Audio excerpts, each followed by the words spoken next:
So we're reading from Sri Chaitanya Charitamrita, Madhya Lila, chapter 6, entitled The Liberation of Sarvabhauma Bhattacharya, text 57 and 58.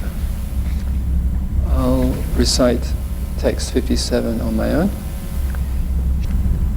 Translation. As soon as Chaitanya Mahaprabhu heard this from the Bhattacharya, he immediately remembered Lord Vishnu and began to speak humbly to him as follows. Text 58. Translation and purport by His Divine Grace A.C. Bhaktivedanta Swami Srila Prabhupada. Srila Prabhupada ki. Because you are a teacher of Vedanta philosophy, you are the master of all the people in the world, and their well-wisher as well. You are also the benefactor of all kinds of sannyasis. Please repeat after me. Because you are a teacher of Vedanta philosophy, you are the master of all the people in the world, and their well-wisher as well. You are also the benefactor of all kinds of sannyasis. Purport. Because the Mayavadi sannyasis teach Vedanta philosophy to their students or disciples, they are customarily called Jagat Guru. This indicates that they are the benefactors of all people. Although Sarvabhauma Bhattacharya was not a sannyasi but a householder, he used to invite all the sannyasis to his home and offer them prasadam. Thus he was accepted as the best well-wisher and friend of all the sannyasis. Om Gyan Timirandasya Gyananjana Shalakaya Chakshu Militam Jena Tasmai Sri Gurave Namaha Sri Chaitanya Manobishtam Stapitam Yena Bhutale Svayam Rupa Kadamayam Dadati Svapadantikam Vandeham Sri Guru Sri Yuta Padakamalam Sri Gurun Vaishnavamscha Sri Rupam Sagrajatam Sahagana Raghunatham Vitam Tam Sajivam Sadvaitam Savadutam Parijana Sahitam Krishna Chaitanya Devam Sri Radha Krishna Padan Sahagana Lalita Sri Vishakan Vitamscha He Krishna Karuna Sindhu Dina Bando Jagatpate Gopesha Gopika Kanta Radha Kanta Namostute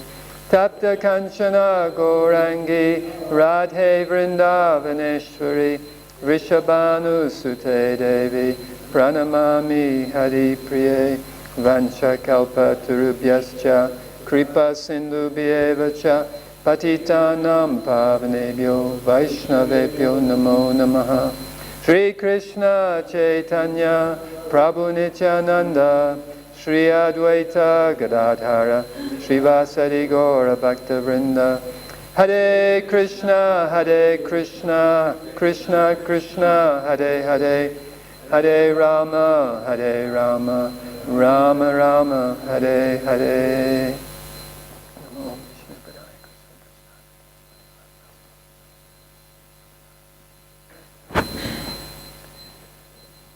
Tumi Jagat Guru Savaloka Hita Karta Vedanta Padayo Sanyasira Uparkarta. Because you are a teacher of Vedanta philosophy, you are the master of all the people in the world, and their well-wisher as well. You are also the benefactor of all kinds of sannyasis. Verse 57 said, as soon as Chaitanya Mahaprabhu heard this from the Bhattacharya, he immediately remembered Lord Vishnu and began to speak humbly to him as follows. So what did he hear? He heard the Bhattacharya saying that you are naturally respectable. Besides, you are a sannyasi. Thus I wish to become your personal servant.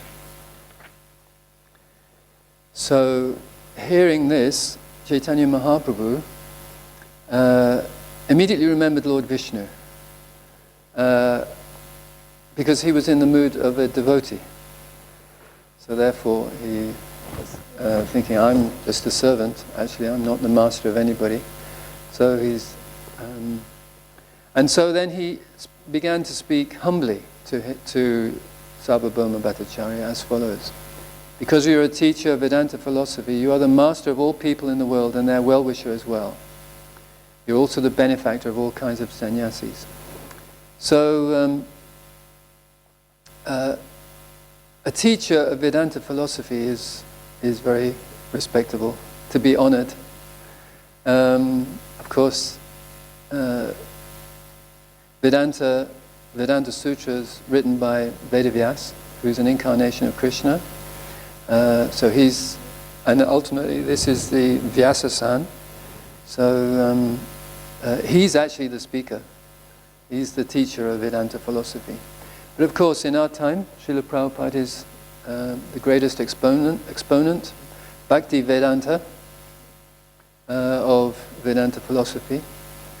And he is the master of all the people in the world, and their well-wisher as well. So definitely Srila Prabhupada was the well-wisher of everyone. He used to sign all his letters, "Your ever well-wisher." So he was definitely the well-wisher of everyone.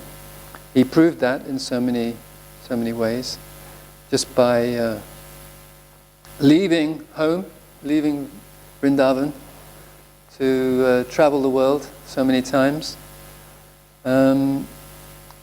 In pursuance, Gauravani Pracharine, we say, don't we? In Prabhupada's obeisances, Namaste Saraswati Deve Gauravani Pracharine Nivishesha Shunyavadi Pasyata Deshatarine. So here in the purple, Prabhupada says, because the Mayavadi sannyasi, so he's Shunyavadi,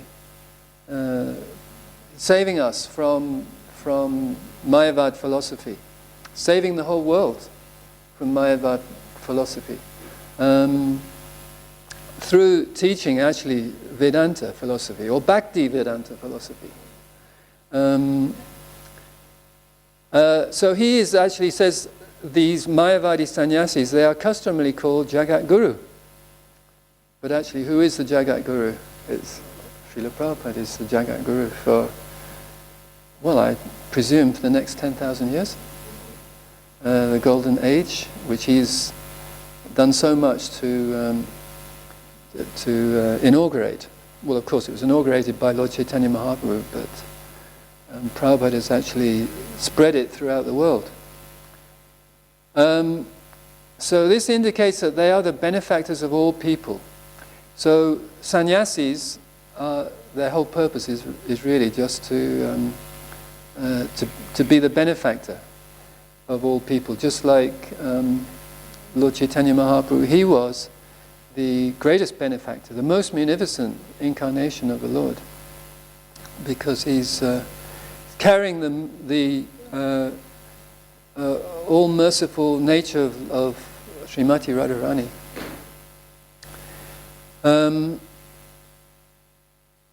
Although Sarvabhauma Bhattacharya was not a sannyasi but a householder, although he had actually taken kshetra sannyas in one sense, in that he vowed never to leave Jagannath Puri. And he used to invite all the sannyasis to his home and offer them prasadam. Thus he was accepted as the best well-wisher and friend of all the sannyasis. So I think this slogan here, "Live to Give," is a wonderful motto to live by. Live to give. And this is actually what Srila Prabhupada demonstrated, what even Krishna, what to speak of Srimati Radharani, their whole mood is just to give mercy, to give love. So therefore, that is actually what's required of all living entities, actually. So there's some wonderful verses which I've noted in my book here. There's one particular verse which is Krishna himself actually saying the same thing. Basically, live to give.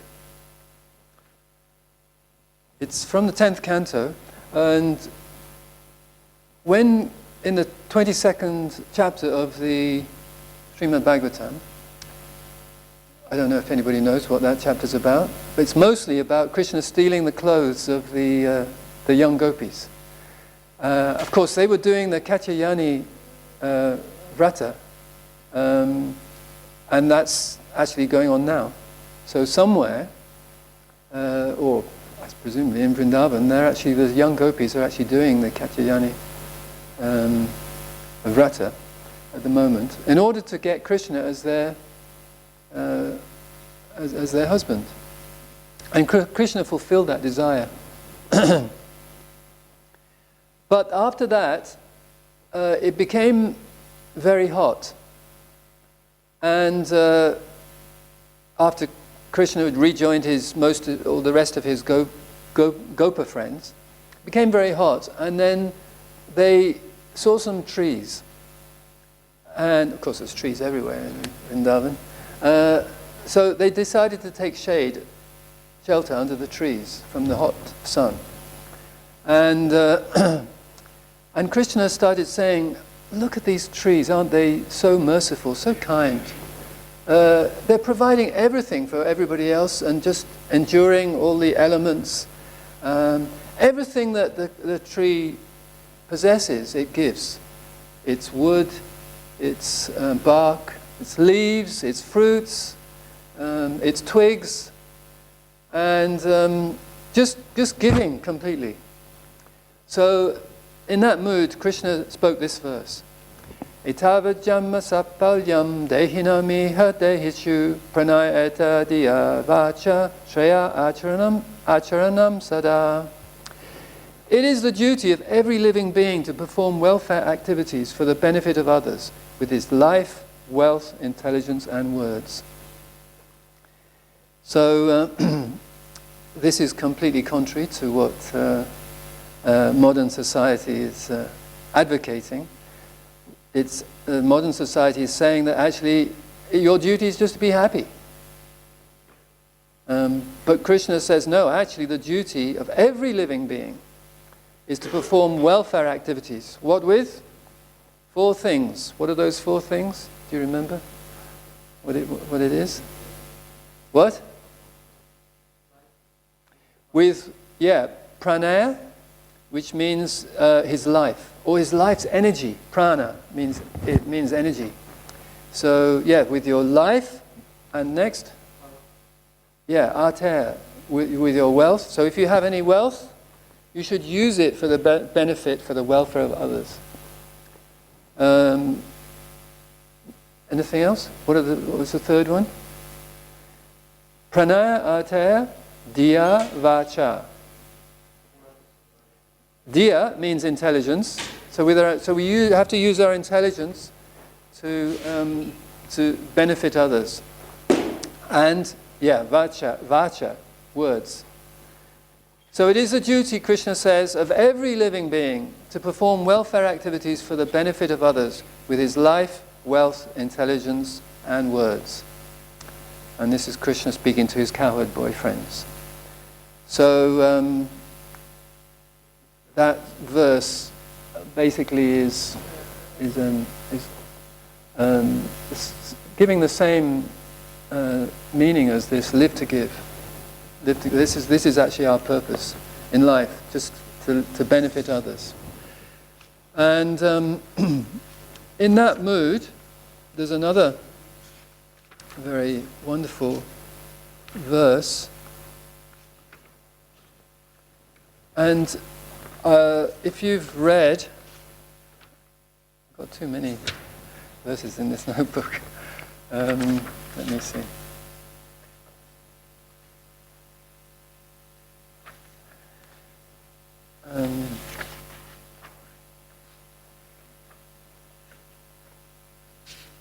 It's before. Oh no, I see.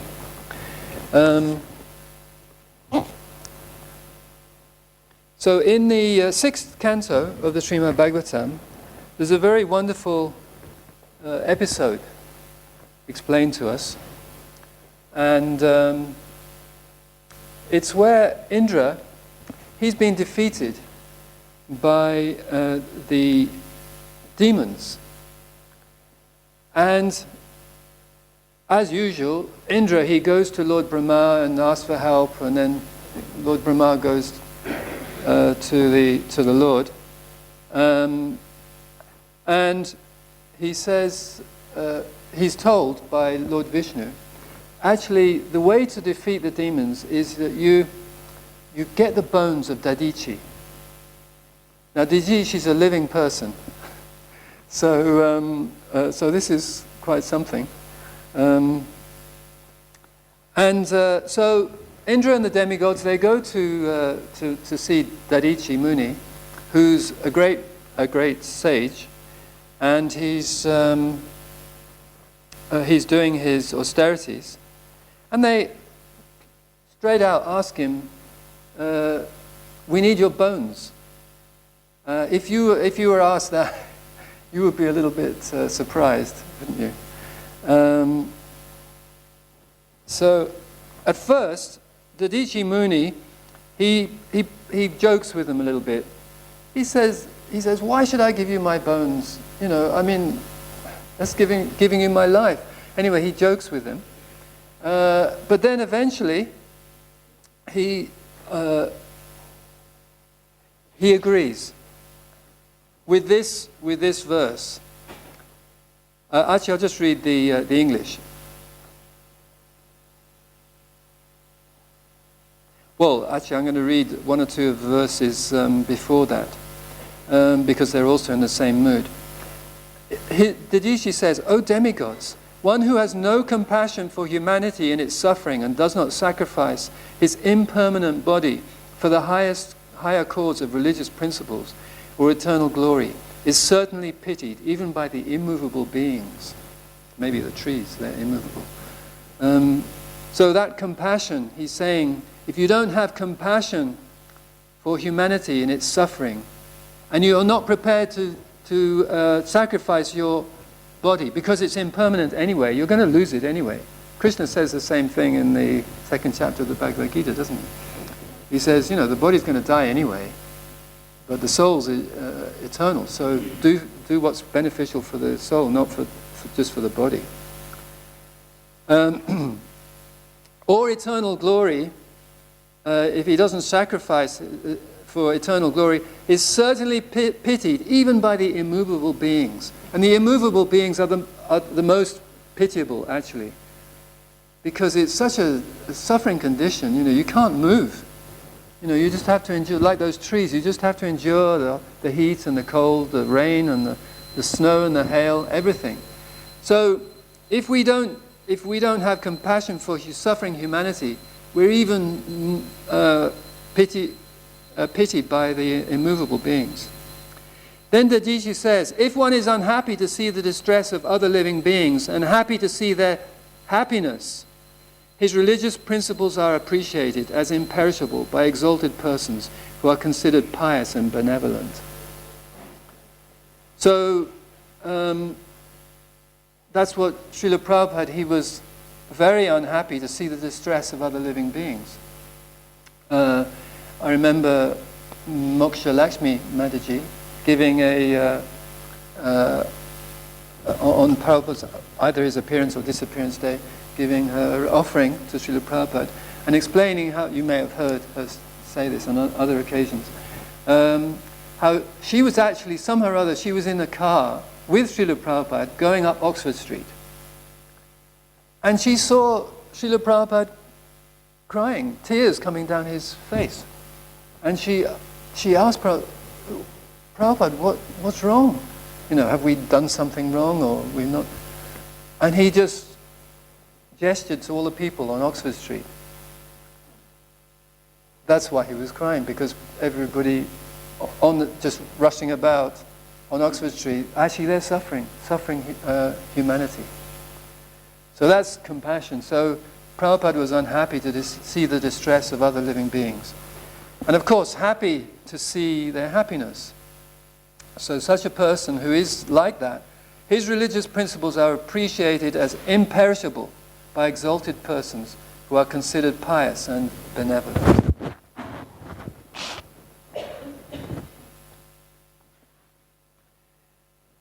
So then Dadichi Muni says this verse, which was the one I was originally thinking of. This body, which is eatable by jackals and dogs after death. Just imagine that this body is eatable by jackals or dogs after death. Or if not by jackals or dogs, because we don't have many jackals around here. We do have dogs, but they generally don't eat you. But we do have worms in the soil. We have fire that consumes the body. So this body, which does not actually do any good for me, the body is not doing any good for us. The spirit soul, because that's who I really am, the spirit soul, he's saying. It is usable only for a short time and may perish at any moment.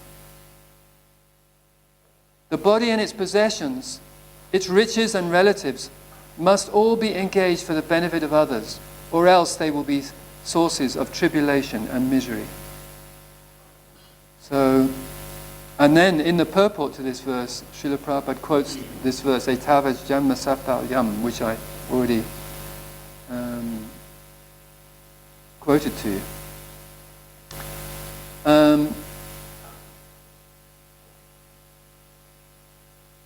Shukadev Goswami said, Dadichi Muni, the son of Atharva, thus resolved to give his body to the service of the demigods. He placed himself, the spirit soul, at the lotus feet of the Supreme Personality of Godhead, and in this way gave up his gross material body made of 5 elements. And then they used his bones to make a thunderbolt in order to defeat. Actually, it was Vitrasura, so that he could actually overcome Vitrasura. And he's another amazing personality, Vitrasura. But we won't go into that. So this is the doctrine of preemptive giving, according to Vaisheshika Prabhu. These verses actually embody this doctrine of preemptive giving. That's his. I think he actually spoke about that when he came here a few years ago. So that's actually what we should be doing, preemptive giving, and the greatest benefit we can give to anybody is to give them actually knowledge, which we've already talked about, which is that the body is temporary. It actually is of it is a benefit to us because we can actually become Krishna conscious with the human form. But in terms of what Dadichi Muni was saying, it can perish at any time. It will be eaten by dogs or jackals or worms or the fire. So therefore, we should engage in giving this knowledge that actually all this suffering humanity, they are spirit soul, which is naturally blissful. Everybody should be blissful. And this is the purpose of the Krishna consciousness movement, to give that knowledge that we are actually by nature happy, joyful, full of knowledge and eternal. And that's what's in these books. The Bhagavad Gita we have most prominently on Prabhupada's altar. Jai Shri Shri Radha Gokulananda Ki Jai. Shri Shri Sitaram Lakshman Hanuman Ki Jai. Shri Shri Gaurnitai Ki Jai.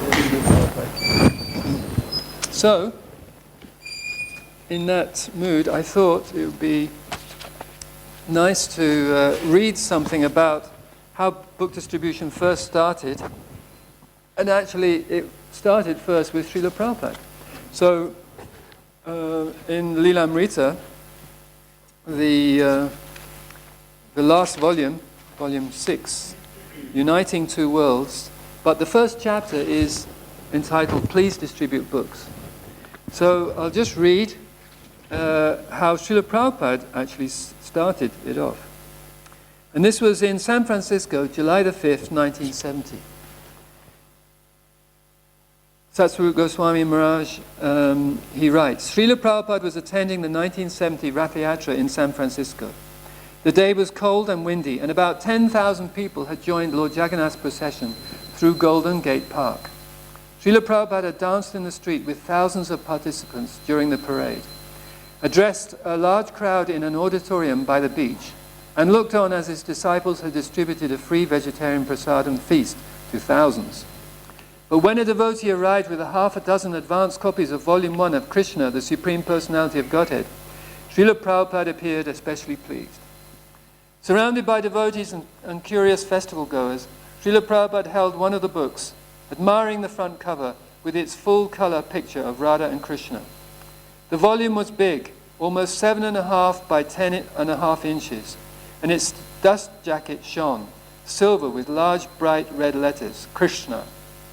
It was a transcendental wonder in Srila Prabhupada's reverent hands. Onlookers could barely restrain themselves from pressing in against Srila Prabhupada to peer over his shoulders. And they didn't restrain their exclamations when Prabhupada smiled and opened the volume. He examined the illustrations, the print, the paper, and the binding.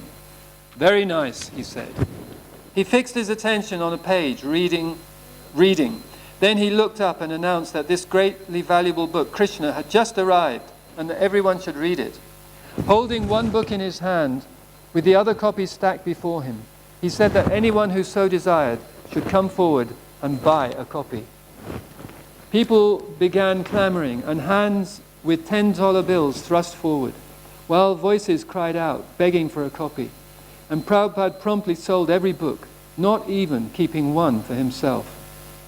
For the devotees, Srila Prabhupada's selling of the Krishna book was the most spectacular event of the Rath Yatra festival. They pored over the purchased books in groups, discussing Krishna's pastimes and the effects they would have on the people of America. Ramananda told how in 1967 Prabhupada had given away his advanced copy of Teachings of Lord Chaitanya in his room at 26 2nd Avenue in New York City.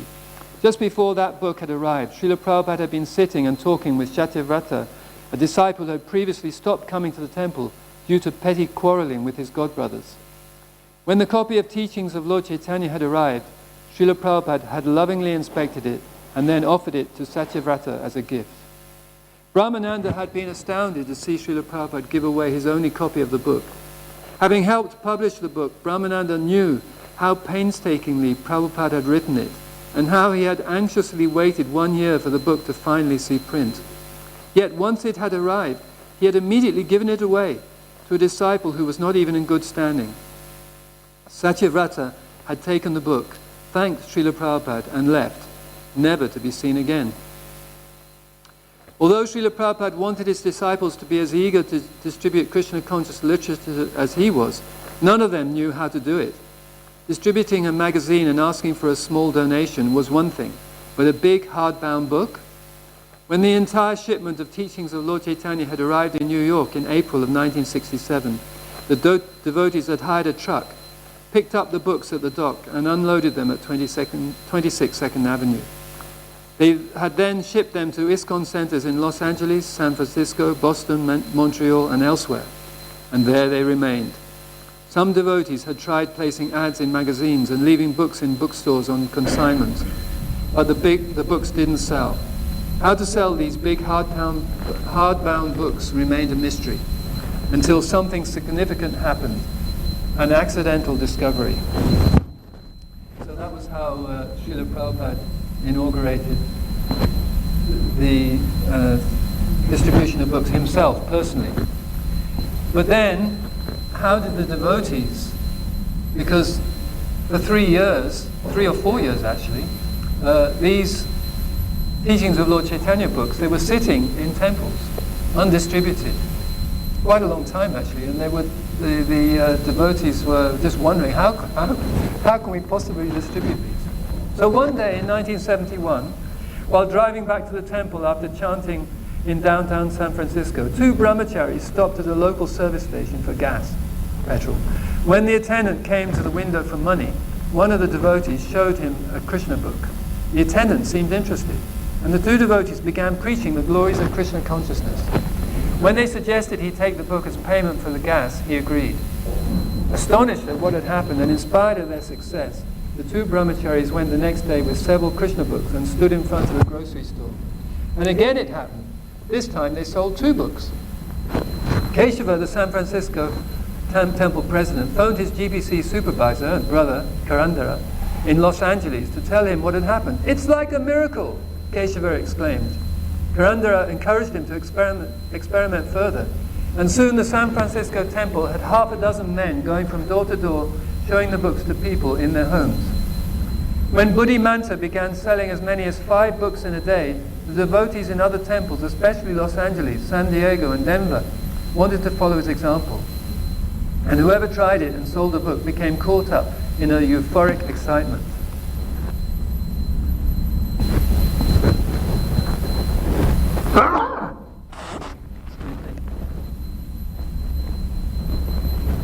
The experience and testimonies of devotees selling Srila Prabhupada's books describe a special taste, distinct from the happiness young men might ordinarily experience by stumbling upon a sales technique and finding themselves on the verge of making a lot of money. The difference is that the devotee's book distribution, being devotional service to Krishna, produces an ecstasy that is transcendental, an ecstasy far beyond even the greatest material happiness. Ordinary business and the business of selling Krishna conscious literature are as different as material life from spiritual life. And anyone observing spiritual life from the material point of view will not understand it. Bhaktisiddhanta Saraswati has compared such empirical attempts to understand the ecstasy of Krishna consciousness with attempts to taste honey by licking the outside of the bottle. The young men and women beginning to distribute books in America knew that Srila Prabhupada, by giving them Krishna consciousness, had saved them from hellish life, and they wanted to help him give Krishna consciousness to others. And such preaching, by distributing his books, was ecstasy, spiritual ecstasy. So that's the message, that actually we can become ecstatic by pleasing Krishna, and distributing his books pleases Krishna and Srila Prabhupada very much.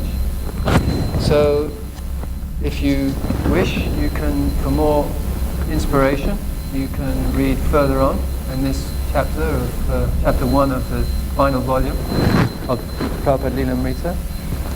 Explains more how actually the Prabhupada marathon, they called it the Christmas marathon, how that started in, I think was it the same year, 1971? Anyway, you can read it for yourselves. So I'll finish there. Are there any questions or comments? Anybody want to share any Sankirtan stories?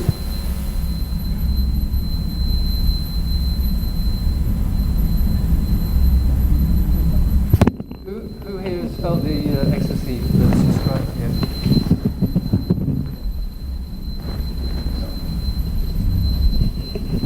Well, to get the full benefit of book distribution, we should do it in a way to help the person to connect to Krishna in a way on the level he's on. And like I had instances, well, I would show Prabhupada's purport to certain purports I would show to when I was doing books, and the person could not connect to the philosophy too much. When he read the purport, he would just connect and just take the book. So Prabhupada's purports are powerful in a way that... Yeah. Also the pictures, actually. Some devotees just show pictures in books. Because they're very, very attractive. And people can relate more quickly, I think, to a picture. So that's one way of... In fact, actually in this day and age, at the moment, with this coronavirus problem, we have to use our intelligence even more. Just like Krishna said in this verse that I quoted, using your diya for the welfare of all. So we have to rack our brains how we can do it in this day and age, even though so many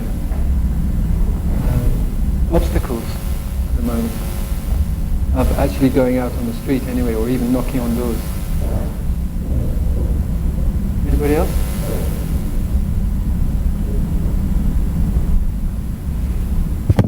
Hare Krishna, thank you for your talk and for your class. Very, very nice. I was talking to Srinivas about how Srinivas Prabhu, sorry, about how we get protected as well when we are, trying to like give, because at times we think that when we're trying to, if we give and we don't have anything for ourselves, then we're not confident in giving.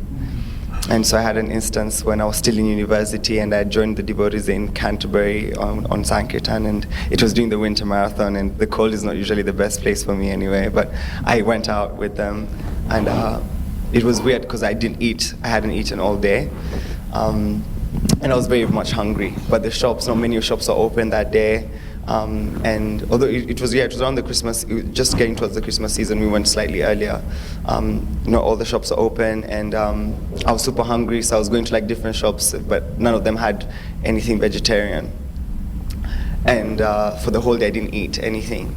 Then towards the evening, we just kept on going. The devotees I was with were just encouraging, let's just go, let's just push on. And so we just did, and I kept on. At the beginning, I was biting my tongue, and I was feeling like, let me just go home. But then I just pushed on. And then one lady came, and she started chastising us. And she was saying something along the lines of air miles. Getting these books from India is costing us air miles, and damaging the planet. And she was speaking to me at first, so I was being very kind to her still, and I was in an agitated mood, and I just, held my breath. I didn't, I tried, to be nice to her and tried to explain to her nicely, and then she just stormed off. She caused a scene, and then she stormed off.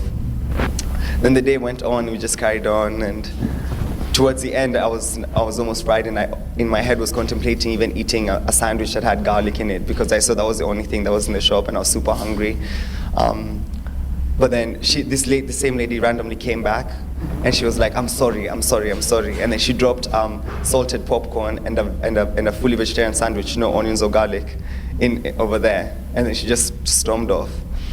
And then the devotee I was with looked at me and was like, oh, Ian, you said you were hungry, right? Here's some popcorns and a sandwich. And at the end, I was like, oh, wow, actually, Krishna took care of me, because I was in the mood of, just trying to, to just do it, even though I didn't really want to, even though my consciousness was bad, and the same person who was kind of causing us distress at some moment is the same person who helped me. So when we give, Krishna really protects. That was one experience I got.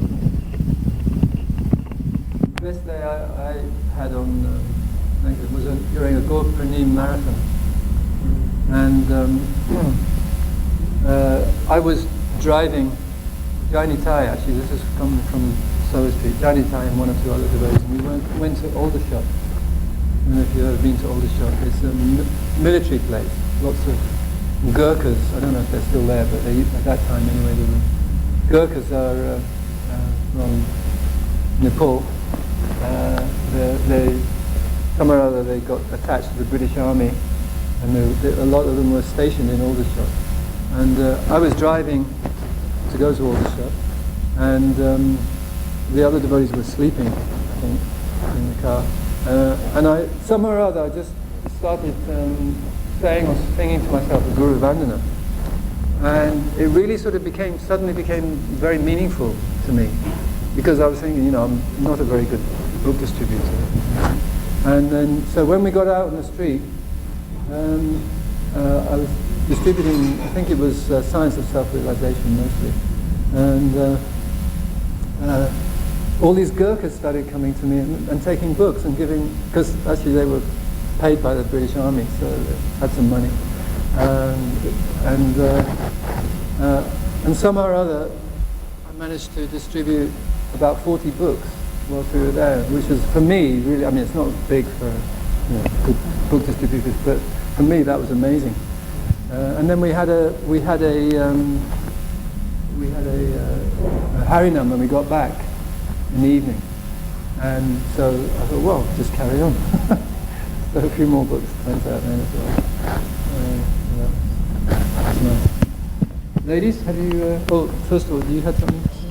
Hare Krishna Prabhu, thank you so much for the class. Really wonderful. I've learned a lot. My question was that, oftentimes when devotees come to the movement, they can go into two extremes. And the first extreme is that it's all about just giving. and the other extreme is just all about me, my sadhana, my chanting, my this, my that. And both are needed, but are needed in balance. So how do we actually discover and find that balance in Krishna consciousness where we are doing sufficient enough preaching and we are also doing sufficient enough of sadhana?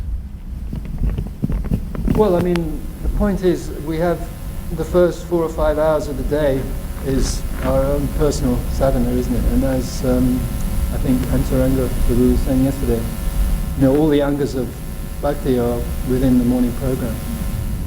So, you know, that's plenty for ourselves, isn't it?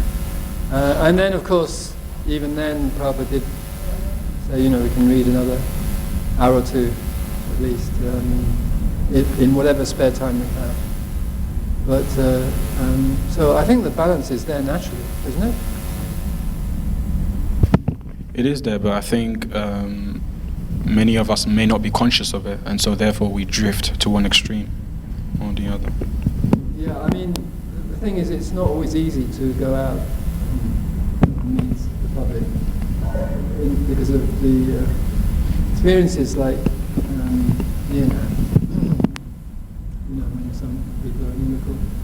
So, but somehow or other we need to try to do that because we already have our own sadhana. That's if we're following the full morning program, and we that side of it's there already, isn't it? So the other side of it is, you know, just trying to. I mean, if you read in here how the devotees were just the early devotees in the 1970s, they were just depending on Prabhupada completely. For them, they didn't know how they were going to do it. They didn't have any examples apart from Prabhupada himself, but they didn't have any training really. They just had to rely on Super Soul and from my own personal experience is that, you know, when we come into temple life and we're chanting and we're reading and, you know, we kind of start to experience the sweetness of it, or at least, well, not the complete experience, but at least we see the benefit of it. To some degree, there's always that kind of then complacency that I just want to be in the temple, I just want to keep chanting, I just want to keep reading, I don't want to go out there. What's the point? There's other people that are doing it. But I think ISKCON is each one of our responsibility that we go out there and we preach and we give Krishna consciousness. Now, I don't know how I did it, but I was just kind of, for me, it was just natural, you know, that kind of desire to go out there to preach, to give Krishna consciousness. But for others that may be very complacent and comfortable just in the temple. Well, it may not only be complacency, it may also be fear or anxiety. But that's an impetus for us to try to take more shelter. Anything from the ladies? Okay, Priya, you've been...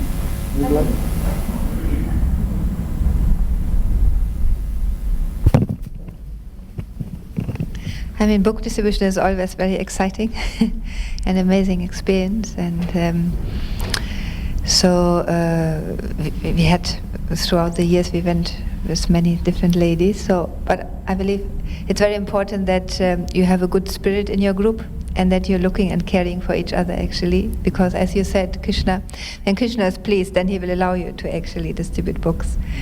If there are disturbances, then you will also have disturbance on the street, you know. So, yeah. And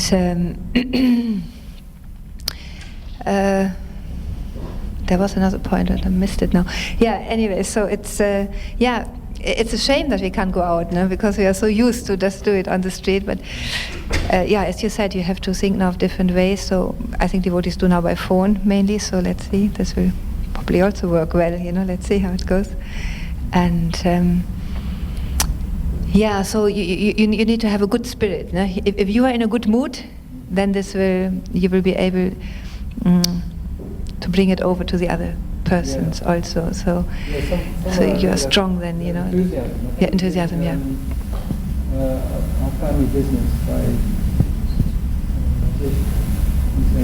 enthusiasm is actually the main thing, because that's catching, isn't it? Okay. Anybody else? Hare Krishna, Prabhu. Thank you for your class. It's really lovely. I've been on book distribution with Bhakti's mentee group, and we've actually done pub crawls, but distributing books.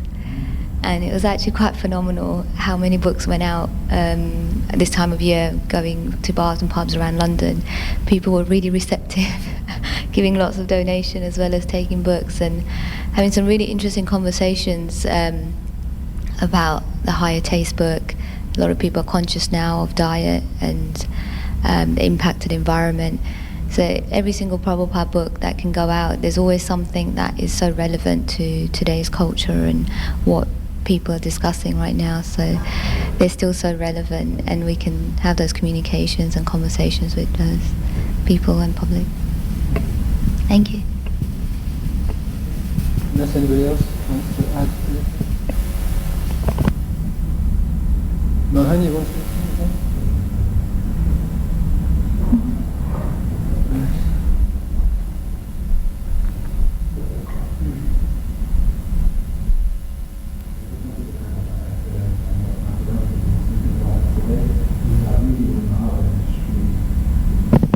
Yeah, really when you're out there in the street, it's about surrendering and relying on the mercy of Krishna.